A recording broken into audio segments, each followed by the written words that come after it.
Protests are also being held across the UK. Paul Brennan is in London. We'll talk to him in just a moment. First, let's go to Natasha Ghanem, who's in the Iraqi capital, Baghdad. Were the only women in the crowd.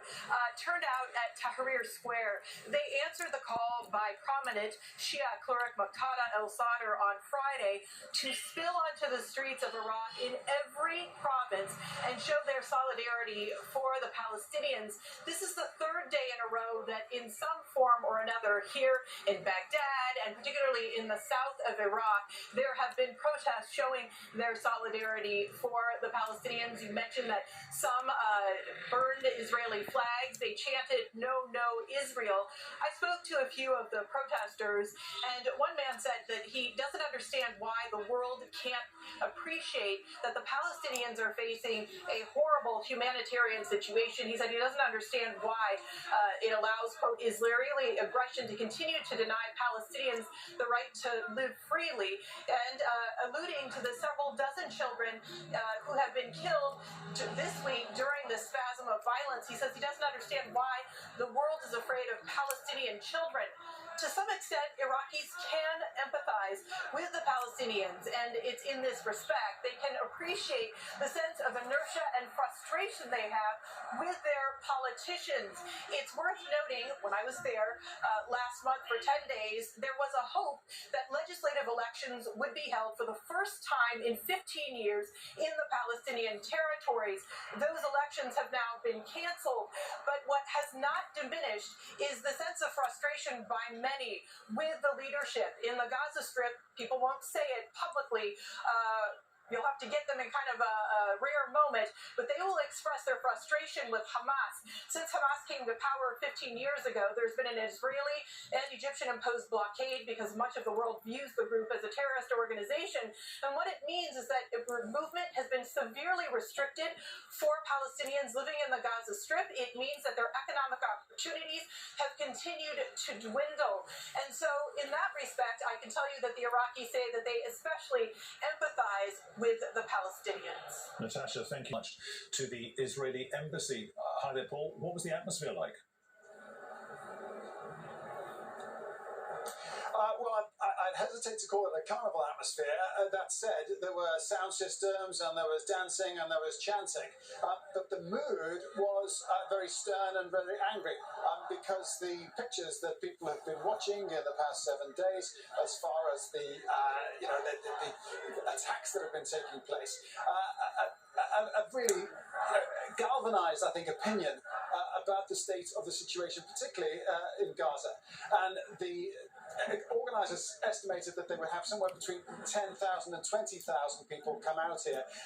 It was difficult to judge because the streets that they were marching through were rather narrow and difficult to actually count people. But I would estimate there were at least 10,000 people turned out. Now, we've just had a rain shower in about the last half hour, and that's thinned the crowd out where I am. The Israeli embassy is about 120 metres, 200 metres over my shoulder there, and there's still a gathering of a few hundred people down there, waving flags, setting off smoke flares, and chanting still. Mood and sentiment is clearly very upset at the escalation in the conflict, and particularly the loss of life. That's people that we've been speaking to here really very pained by the pictures that have been coming out of children, women, young people being obliterated, essentially. Paul, many thanks. Paul Brennan there, adjacent to the Israeli embassy in central London.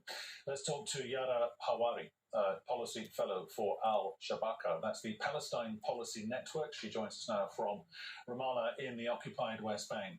Yara Hawari, neither side is tired enough to call a pause to this. So what do you think the direction of travel is with this particular conflict? Some people are already calling it a war. I mean, there has been a war going on in Palestine for many decades now, and I think it's important to contextualise that this isn't a new flare-up in violence. Violence is something that has existed in Palestine and for Palestinians for so long. This has been ongoing since 1948 and even before, and it's particularly poignant that today is the day in which Palestinians commemorate the beginning of that erasure and violent process. So even when the bombs do stop falling on Gaza, violence will continue, and that's something that we have to reiterate and emphasize, that this isn't simply about the bombardment of Gaza and the massacre of Palestinians in Gaza, but it's also about the continuous ethnic cleansing in Jerusalem, in Haifa, in Jaffa, and it's about the encaging of Palestinians, the displacement of Palestinians. All of this is a violent process that won't just end when Israel decides to stop bombing Gaza. As far as the Palestine Policy Network is concerned, your organisation, who is best placed to talk to someone else so that people maybe just step back from where we are now on day 6 of this conflict? Well, I don't speak for my organisation. I speak for myself as a policy expert who works for that organisation. We don't have a one singular position, but I think that international pressure has to be applied on Israel. Israel has to be held accountable for the war crimes it's committing. Let's we not forget that Israel is actually being investigated already by the ICC for war crimes. So the international community really has to step up their game and apply pressure on Israel, and they can do it. This is the sad thing, that there are the mechanisms, the accountability mechanisms that can be done, but there isn't the political will to do so, because unfortunately Palestinians have been dehumanized to such an extent that this is now considered normal. It is considered normal to see Palestinians dying every single day, and so it really is a question of political will. Okay, for the moment, do stay with us, because I just want to show the Sheikh Jarrah area there, as people there were trying to mark the day of Nakba, otherwise known as the catastrophe, which was the day of the beginning of the expulsion of hundreds of thousands of Palestinians, tens of thousands of Palestinians, as Israel came into being.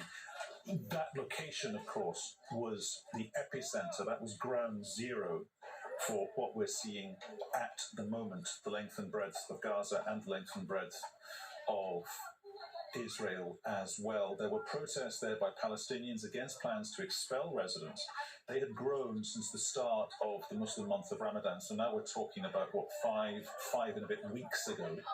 That fed into the arguments and the confrontations between the Israeli police and the Palestinians in the nearby Old City, and that all culminated in the beginnings of what we are reporting on in real time right now. And those confrontations, in effect, spilt over into all-out bombardment between Hamas and the Gaza Strip and the Israeli military. We've seen it's been called mob violence. Mob violence is to oversimplify massively what's been going on in the streets of Israel, where you have Arab Israelis and Jewish Israelis squaring off against each other, where we have the Israeli military, one of, if not the biggest, most powerful, best resourced militaries in the region, stockpiling what it has on the border with Gaza. We have the Egyptian border into Gaza scheduled to open today purely for humanitarian purposes, and just in the past, 3.5, 4 hours now, we've seen that media tower, the media building, which was domestic homes to people in Gaza, Palestinians in Gaza. We've seen that leveled to the ground following an Israeli airstrike. We're talking to Yara Hawari. Very Nakba anniversary, and we're seeing those pictures from Ramallah instead of, I guess, because they feel they can't do it peacefully and they've got nothing to lose anyway. Instead of marking Nakba peacefully, they're squaring off against the Israeli military, as they were doing this time yesterday and the day before. I mean, I think we have to question a little the use of the term violence. Why is it used in certain circumstances for certain people? Why is it never considered violent to lay siege to a people, to keep them in an outdoor prison where everything is controlled going in and out? Why is it only that Palestinians are being violent and not the occupation or the siege of Gaza that is violent? Palestinians have long tried and participated and continue to participate in non-violence. The Great March of Return in Gaza was just one example of that several years back, where Palestinians, unarmed civilian Palestinians, marched in a grassroots movement to the border fence that separated them from their homes of origin, and they were gunned down, and nothing was done. The international community did absolutely nothing in that incident. Not only that, the BDS movement, the one of the largest non-violent Palestinian movements in the world, is criminalized across the world, and it's demonized. And yet again, we have people saying, why are Palestinians being violent? I mean, would you ask someone who's being abused and being violently attacked, if they lift a finger up in resistance in self-defense, would you ask them why are they being violent? And I think this is a question of narrative and who has power over the narrative. And we've seen that very, very clearly, that Israel has the power over the narrative, and it is switching it up, and it is changing things to make it seem like Palestinians are instigators of violence, when actually the Israeli regime, the state of Israel, its very foundation was violent, and its very existence continues to be violent for the indigenous Palestinians. Yara Hawari there in Ramallah, thanks very much. I guess there Yara raises the Israelis have control of the narrative. The audacity of what we saw today, trying to control that narrative by killing the messenger, killing the message, and bringing down that tower block in Gaza. Well, certainly language is power. We always say knowledge is power. But clearly, in this instance, when there's a long-term conflict, those who control the language, those who control the narrative, control the discourse. And in so many ways, that's what and has been part of the frustration of so many over the last few days. It's also part of the frustration of some of our own reporters and other reporters. And every time they're trying to report a story and use simple phrases like both sides, there's a hoopla around it. Why? Well, because it's not exactly both sides. It is a side and a half or something, or one side controlling another side, and so on and so forth. So there's every other phrase is explosive, especially because many of those phrases that are used even in the newswire services, in the Associated Press and Reuters, and certainly in a lot of Western media, have been well choreographed, have been well invented, have been well designed in order to express a certain imbalance of power in favor of Israel. And that's why you see this frustration on the part of many Palestinians and many other experts on the question of Palestine every time they show on our network or other networks, that they're always saying, wait a minute, it's not about what happened this morning. It's about what happened 70 years ago, 50 years ago, 20 years ago. No, it's not about this expression and that expression. It's not about what Netanyahu says. It's about debunking the fake news that's coming on the part of the Israeli authorities. So this is an ongoing thing, and it is quite frustrating for those who feel they are at the receiving end of Israel's language of power. Marwan, I'm just going to take a second to go through a statement we've just had here at Al Jazeera from the Associated Press. They are also reacting to the bombing of their offices in Gaza. Clearly, the AP bureau was located in the same building as we were, Al Jazeera. The news agency's president said his organization is, quote, shocked and horrified that the Israeli military would target and destroy the building housing the AP bureau. The statement continues, saying it is, quote, an incredibly disturbing development, and that the Associated Press narrowly avoided a terrible loss of life. Finally, the statement from the AP says the world will know less about what is happening in Gaza because of what happened today. So we've had those two statements, one from the Al Jazeera media network and one from the Associated Press. We're talking to Marwan Bishara, our chief political analyst covering all things Middle Eastern. Has Israel here, with what's happening in Gaza right now and with this media bombing, has Israel crossed a red line, in a sense, Marwan, a red line that wasn't there because of this kind of wishy-washy attitude on the part of the new, relatively new, US presidency, US administration?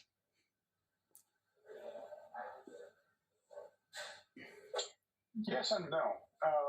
Yes, I think the Netanyahu government has been empowered to a large extent by Biden's predecessor.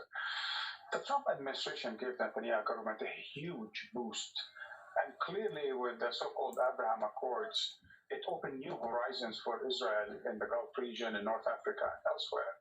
So the Trump administration was not only Israel's lawyer, Israel's advocate, as previous Democratic administrations were. This was an administration at the service of Israel.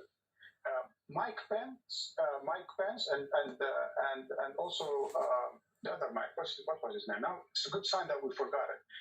The Secretary of State under Trump. You didn't know if he was the U.S. Secretary of State or the Israeli Secretary of State. And I think that empowerment of the Netanyahu government, I think, put it on a direction that I think has turned out to be more or less reckless. And I think we've seen that in this war on Gaza, and we've seen it especially today, Peter. I think what happened today, and I'm still trying to get my head around it, even if, and there are so many buildings in Gaza, the attack on the meeting houses, the media outlets, it smacks of desperation. I think even if it's, by design and they wanted to get it and all these things that we spoke about earlier about shutting down knowledge, about attacking journalism, about making sure certain information does not go off in the next day or two, and so on and so forth. But it does smack of desperation because Israel has forever tried to nurture this image of being, freedom-loving, democracy-loving, transparent kind of, democracy, certainly for the Jews, that tries to project this image to the rest of the world that it is the one and only democracy that it leads. Okay, Marwan, I'm going to interrupt you there, for which I apologise, because we have another conversation that I'd like to about Al Jazeera's offices in Gaza on Twitter.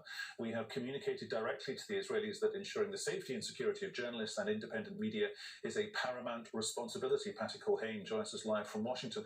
Patty, I have to say, is that it? Well, we don't know. Likely the State Department is working on a statement. The President, Joe Biden, is still, we believe, at the White House. He's expected to travel later today.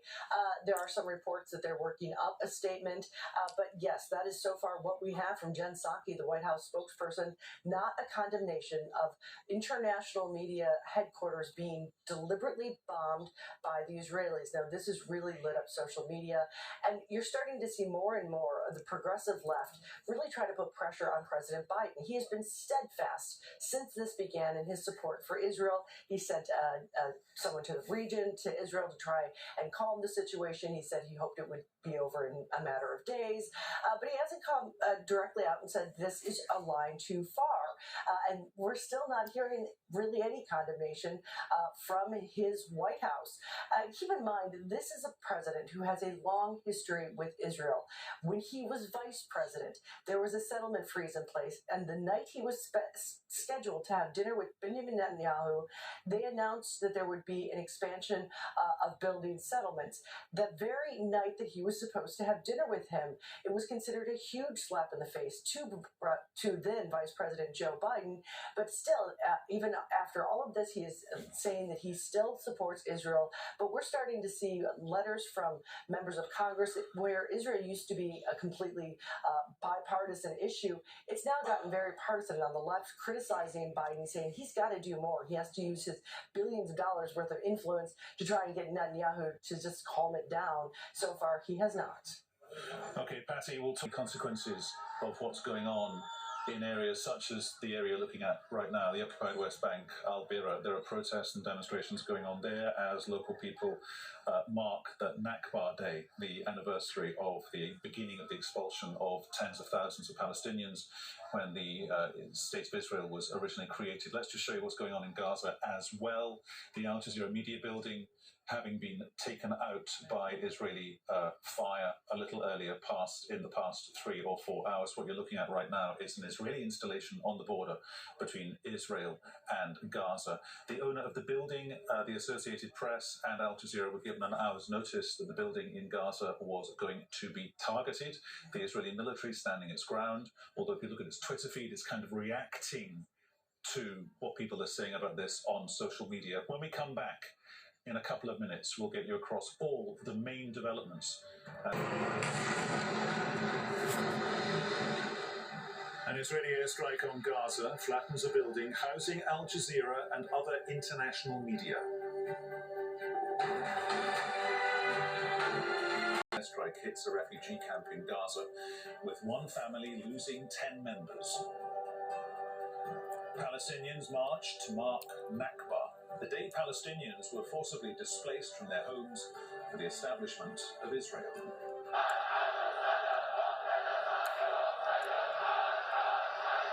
A global display of solidarity from Iraq to the UK to Australia. Thousands march in support of Palestinians and denounce the Israeli occupation.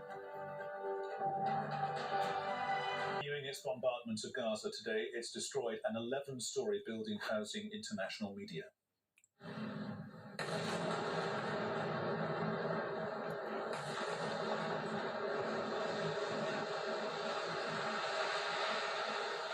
That was the scene when the building took a direct hit. The Al Jalal building housed residential apartments and a number of media outlets, including Al Jazeera and the Associated Press.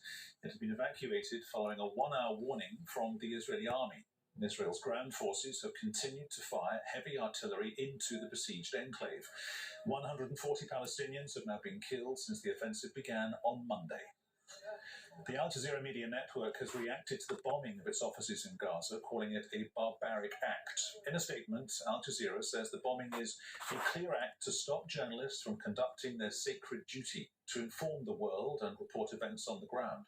It calls on all media and human rights institutions to join forces in denouncing this ruthless bombing and to hold the government of Israel accountable for deliberately targeting journalists. Well, moments before the media building was flattened, a journalist and the building's owner did try to convince an Israeli intelligence officer to give them more time to take out their equipment. That request was denied. We are from the Associated Press News Agency. We have a lot of equipment, including the cameras and other things. Just give me 15 minutes and I can bring them all out.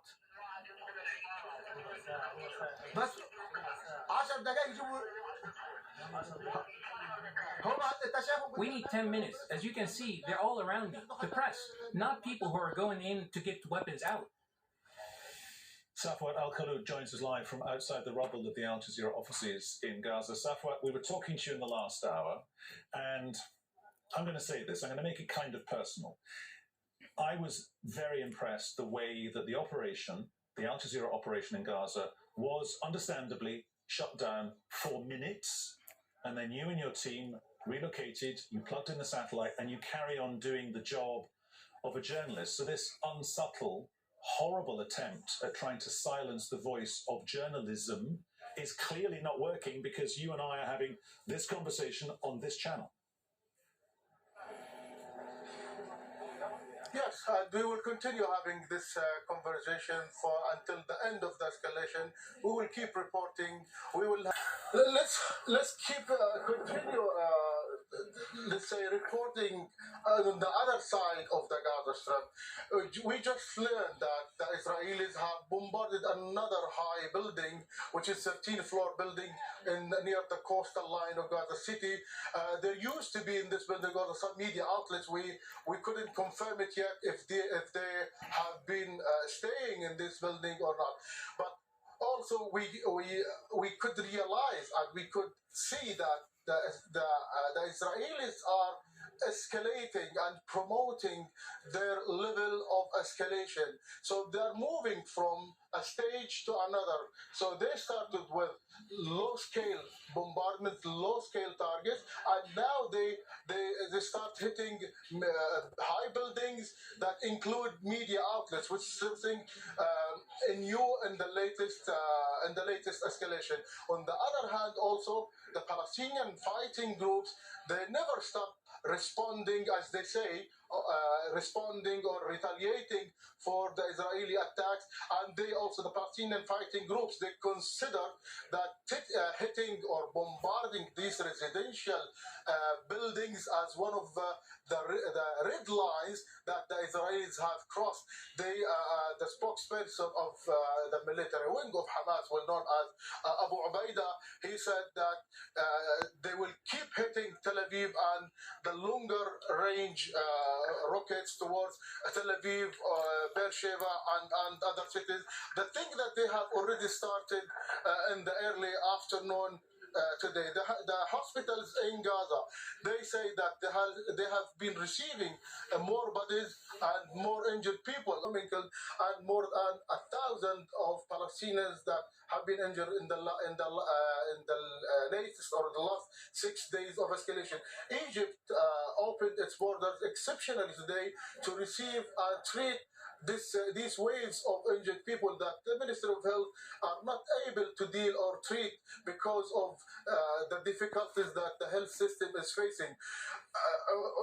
Going back to the borders also in the north of Gaza Strip, still it is a flaming area. We could hear the Israeli artillery bombarding along the borderline east of Gaza City and also in the north of Gaza, which forced hundreds of families to leave their homes and take from UN-run schools as shelter. In that densely populated downtown area of Gaza, there is another residential town in that area where the Israeli army has warned people to evacuate. So what you're looking at right now is a very quiet area because people have been told to leave the area. It's located adjacent to the Gazan finance ministry. What's going to happen there soon-ish, impossible to know, impossible to predict, impossible to speculate, so we won't do that. But, as I say, people there have been told to leave the area. Let's go back to my colleague, would be the word they would use, that there were Hamas paramilitary and military assets in that building. Were you ever aware of anything that could have been labelled or misconstrued or identified as being, one assumes, Hamas military assets in that tower block? I have been working in this office for more than 10 years, and I have never seen myself, and even I asked my colleagues if, guys, you have seen anything suspicious. They all confirmed to me that they have never seen any of related or military actions or military aspect or any of the fighters even coming in and out. In our building, we have lots of families that we know for more than now 10 years living together. We meet each other every day in our way in and out to the office. On the other hand, okay, the Israelis say that they have concrete evidence of military activity inside the building. This is 11-floor building, and they have one of the most advanced technology for military technology.